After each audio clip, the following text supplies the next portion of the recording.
a brand new best of 3. It's a TVT. We're still in the winner's bracket. Don't forget there is, in fact, a loser's bracket. So don't feel too disheartened if your favorite player of this game dies, because he'll have another chance to rise from the ashes, so to speak. But spawning here on the northern spawn location, repping blue for his team, Team Liquid's Terran player Bunny. In the bottom position, as the red Terran, it's uThermal. One of our subscribers, by the way, Level BW. I'm sorry, man, I can't read that name. I'm terrible. He's asking, Zombergub, Bay Street TV, how do we get you guys to Home Story Cup? Basically, Take TV, for those who don't know, haven't heard of it at this point. I feel like we've advertised it to death, but they have an Indiegogo running, and one of their top higher tier rewards are sending Rifkin and Zombergub to Bay Street, from Bay Street TV to cast the B stream on Bay Street TV at Home Story Cup. I think it'll be a lot of fun. We constantly have pros interact on our stream. Some people seem to think that we wouldn't know how to interact with them, but you know, we've had QXE, Huck, Kane, Xenocider, Scarlet, just to name a few of many on the stream before to cast with us. So I think it would be good times, and I think it'd be a lot of fun. Problem is, they're at $15,500, and they need $17,500 to get us there as their tier goal. So what we're raising funds for is basically the difference of those two. So right now we put the cap at $2,000, but obviously that will get lower as the Indiegogo gets more money. We basically just want to bridge the difference and help support Take TV at the same time. So any donations through the Bay Street TV bot, that's where they're going. Awesome. Awesome.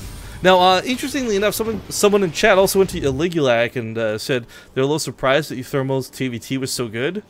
I'm not. It's like uThermal takes this balance where, like, he takes so much away from his TVZ. His TVT and his TVP end up being so good as a result. Yeah, it's like, you know, you sacrifice your left hand to make your, you know, I guess the rest of you awesome, so you're like really good at soccer. Couldn't you just go with like the blind analogy? Like you lose your sight so you can smell and hear better? No. Would that make too much sense? It's boring. Yo, let me tell you about Chop a show off called hand. Daredevil, okay? Chop off your hand. You gotta give up something. It's like painful. His losing versus Zerg is painful. Alright, well, anyways, I don't know which direction this TVT will go. Objectively speaking, Bunny is one of the better, if not the best, foreign players around. But uThermal, like I said, he can surprise you in weird situations. I don't know if I can say this confidently or not, but I don't know there's a lot of people actually have the same level of microcontrol as uThermal. Koreans. Even then, sometimes, man, like when uThermal's on fire, he's really on fire. Alright, alright. Well, since you brought up Haligulak, I thought I would look at Bunny's TVT win record. Of course, I think the last time we saw him really like show his TVT prowess was versus Colt in the WCS finals last season. And we went to the ace match. He actually looked like he was going to win, and then, well, you all know what happened. But it's a solid 56%. Wait, basically. Did you just avoid a spoiler on something that actually could very well easily be spoiled because it's so old at this point? That's not why I avoided saying what I was going to say. I was going to say something that was pretty rude to foreigners. I'm sorry, it's just like...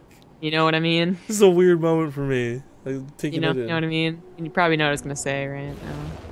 He went full foreigner, right? Oh, no, she said it! Ah, no.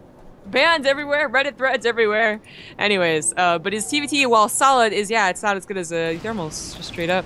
But Van Eye, this is a very annoying map to deal with stuff like this because there's an entire expansion that's technically inside your base that you don't have vision of. You're not close to bodybuilder over there.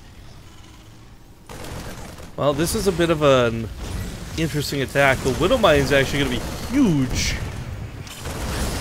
If it could have hit more than one unit. Even then, still just killing a Marine was nice. Cancels the command center with this. Let's not forget these Hellions. It's Marine versus Marines with a medevac. On top of the fact that he's got Hellions for splash damage.